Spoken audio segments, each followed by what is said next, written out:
November 13th, 2022, 4:03 a.m., Moscow, Idaho. The streets are silent. A college town sleeps under freezing darkness. Porch lights glow faintly against empty sidewalks. Inside a student house near campus, laughter from earlier in the night has faded into stillness. Nothing about this moment feels historic.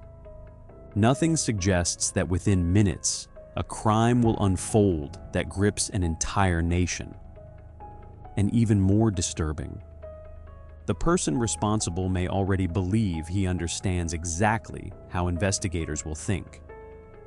Because somewhere nearby, a man obsessed with criminal behavior is no longer studying crime. He is stepping into it. Bryan Kohberger spent years asking one question: why do criminals do what they do? He studied criminology, not casually, but intensely. Professors described him as focused, analytical, sometimes unsettlingly precise. He wasn't drawn to chaos. He was drawn to patterns, to method, to control. Psychologists later noted that some individuals don't merely observe human behavior, they attempt to master it. For Bryan, crime wasn't just violence. It was a system, a puzzle waiting to be solved. Those who crossed paths with him saw contradictions. Intelligent but distant, confident in theory, uncertain in connection. Former classmates remembered long discussions about criminal motives, how offenders justified actions internally, how they separated emotion from consequence. He studied case files the way others studied novels. Every detail mattered. Every mistake made by past offenders became a lesson. And slowly, investigators would later suggest, the boundary between understanding crime and imagining participation may have begun to blur. Because knowledge carries danger. The more someone studies darkness, the less mysterious it becomes. In the weeks before the murders, investigators believe patterns began forming. Late-night drives, repeated routes, moments that seemed ordinary to outsiders, but consistent enough to raise questions later. The house on King Road stood out, vibrant, social, unpredictable, a place full of energy. But unpredictability can become a challenge for someone seeking structure. And challenges invite planning. Inside a criminologist's mind, preparation can feel intellectual rather than emotional. Not anger, not impulse, but calculation. A theory waiting for execution. 4:04 a.m. A vehicle moves slowly through the neighborhood. Not speeding, not hiding, just watching. The psychology of pre-crime moments often reveals something chilling. Offenders frequently describe a strange calm, adrenaline mixed with certainty, a belief that events are unfolding exactly as imagined. Investigators later theorized that this moment may have felt less like chaos and more like confirmation, a transition from observer to participant. Inside the house, life continues unaware. Phones charge beside beds. Doors remain unlocked. The ordinary vulnerability of everyday life. And then, movement. A decision carried out. What happened next would devastate families and shock the country. 4 young lives lost. A community transformed overnight. But beyond the tragedy, investigators confronted something deeply unsettling. The suspect did not immediately flee into panic. Instead, behavior suggested routine, normality, as if the individual believed preparation had placed him ahead of the investigation itself. In the days that followed, fear spread across campuses nationwide. Students checked locks twice. Parents called more often. The killer remained unknown. Meanwhile, somewhere else, academic discussions continued. Crime theories were debated, investigative strategies analyzed, and hidden within those conversations was dramatic irony almost impossible to ignore. The person allegedly responsible had spent years studying exactly how detectives think. But psychology teaches another truth. Overconfidence is often the final mistake. Those who believe they understand systems completely sometimes fail to see how systems evolve. Technology watches quietly. Patterns accumulate silently. And behavior, no matter how controlled, leaves echoes. Detectives shifted focus from emotion to behavior. Not who seemed violent, but who demonstrated knowledge. Vehicle movements, digital footprints, tiny decisions repeated over time. Piece by piece, investigators assembled not just evidence, but a psychological profile. Someone organized, patient, confident. Someone who believed intellect could outrun consequence. But intellect can also trap its owner, because the same analytical thinking that plans perfection often creates predictable habits. And predictable habits are traceable. When authorities finally closed in, the image stunned the world. Not a shadowy monster, not a chaotic criminal, but a doctoral student. A man trained to analyze offenders, now analyzed himself. The ultimate paradox. A mind attempting to understand criminal psychology becoming part of criminal history. And perhaps that irony reveals the deepest psychological question of all. Was the goal escape or recognition? Some experts suggest certain offenders seek control over narrative itself, to place themselves at the center of a story larger than ordinary life, to transform anonymity into significance. If true, then the tragedy was not only an act of violence, but a desperate attempt to rewrite identity. Today, the case continues to unfold in courtrooms and investigations. Evidence is examined, motives debated, truth pursued, but one chilling mystery remains unresolved. Investigators believe the most important answers may not lie in what happened that night, but in the months, even years, before it. Because crimes like this rarely begin at the crime scene. They begin quietly, inside thoughts no one else can hear, inside questions no one else notices, inside a mind learning how crime works, until understanding it becomes something far more dangerous. We step deeper into the psychological timeline investigators are still trying to decode.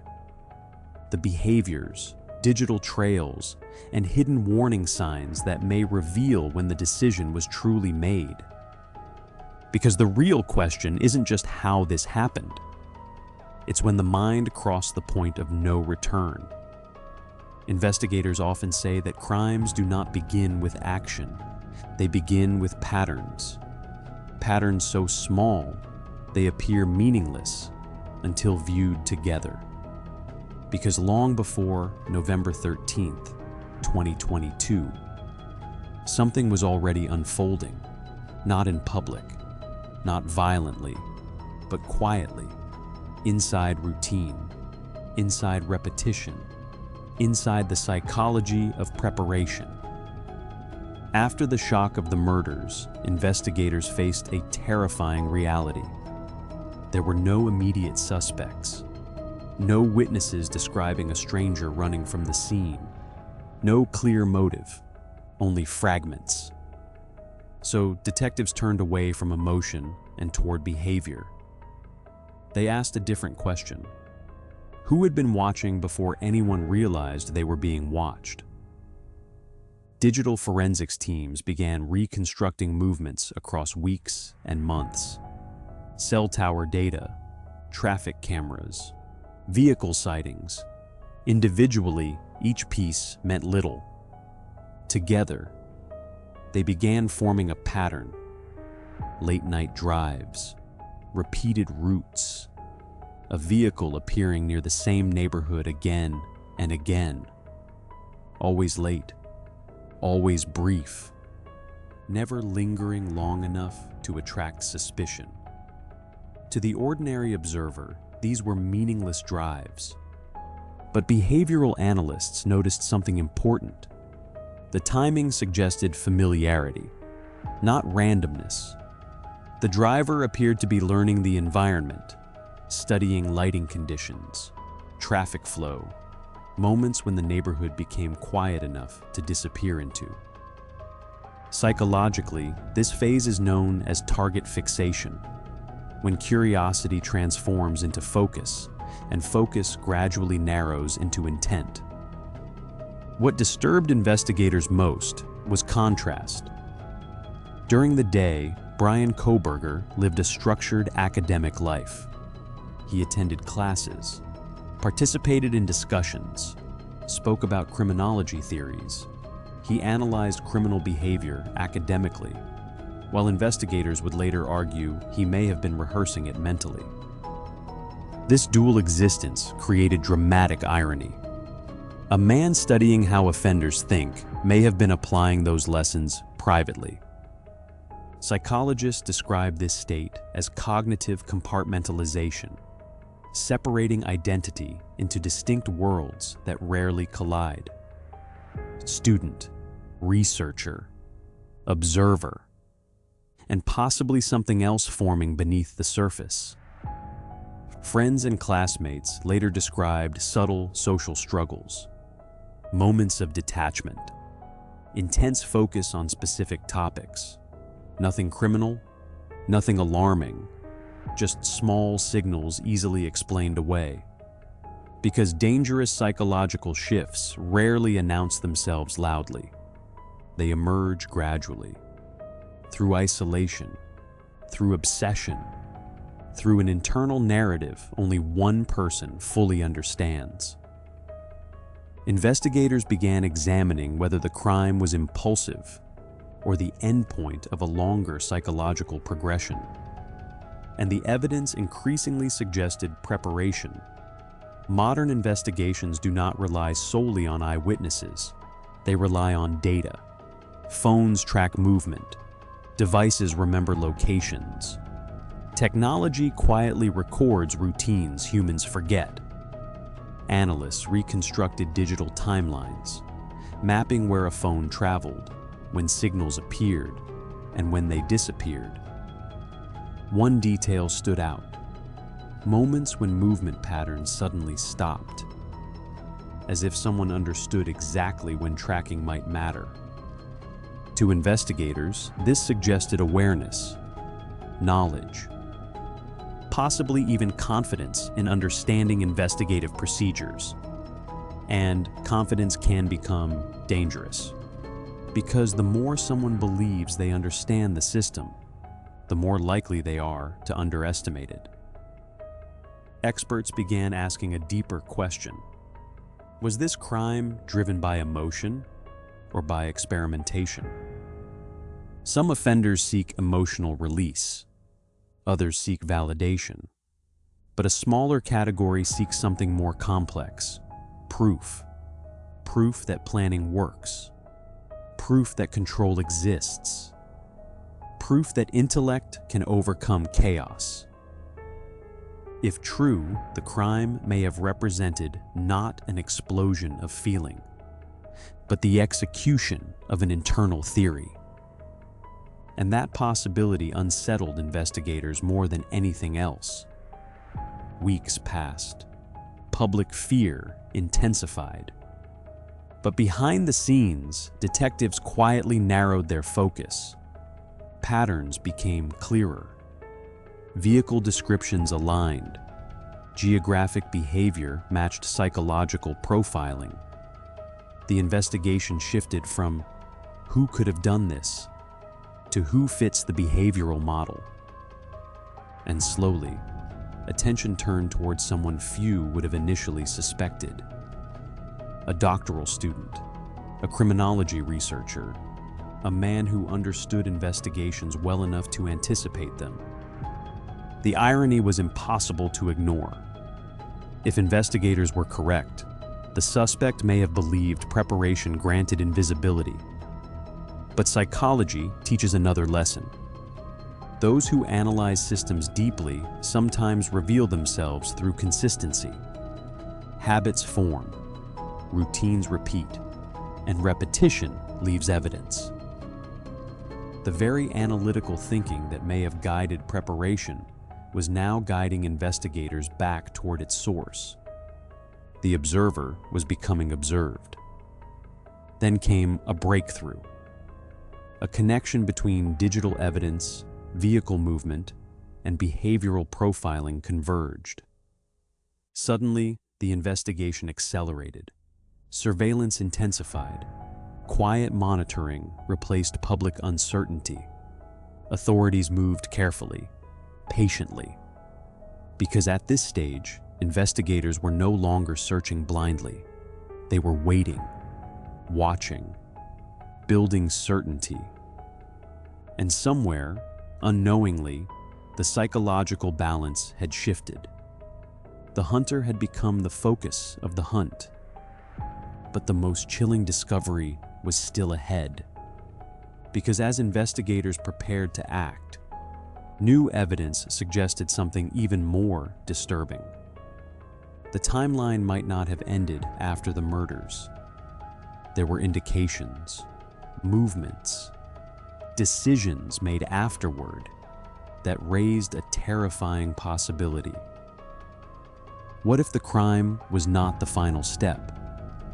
What if it was only the beginning of a psychological cycle investigators were just starting to understand? We uncover the moment authorities believed the suspect realized the investigation was closing in, and the critical mistake that may have changed everything. Because sometimes the most revealing part of a crime is what happens after it's over. Every crime leaves evidence, but every mind leaves patterns. Tell me in the comments, when do you think the decision was truly made? Follow Inside Criminal Mind Stories for Part 2, where investigators uncover the mistake that may have exposed everything.